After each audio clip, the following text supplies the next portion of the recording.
tenia 5 anys, era l'aniversari de sa mare i anàvem a celebrar-ho amb la família i estava disfressada de princesa i em va demanar sortir, va sortir a la terrassa i em va demanar sortir al carrer, no? I era una mica com sortir al carrer disfressada de princesa quan nosaltres encara el tractàvem com un nen, amb el seu nom registral i a mi em va fer por i l'únic que se'm va acudir és dir-li, escolta, no, és que fa fred i ara no cal que...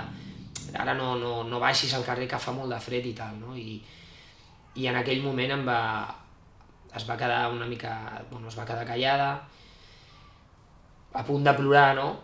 I em va dir, papa, no em sento guapa, no sóc guapa.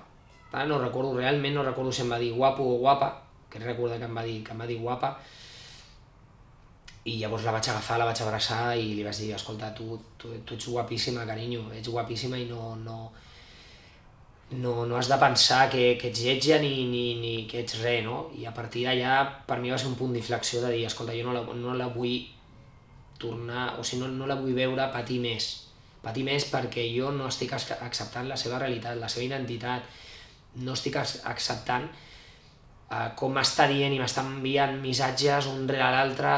Ara després dels mesos, dels anys, sí que te n'adones que segur que va haver-hi molts més missatges i me'ls vas deixar pel camí, i realment aquell moment per mi va ser dur i també revelador, no?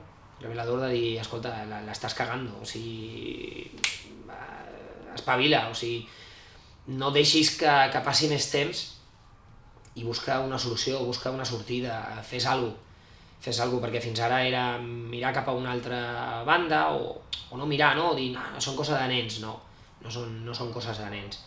O sigui, al contrari, al ser coses de nens que no tenen filtres, que ho diuen tot des del cor, des de que... hòstia, està claríssim, no? Però bueno, arribats a aquest punt, gràcies a que em vaig adonar que amb 5 anys em vaig adonar que havíem de fer alguna cosa.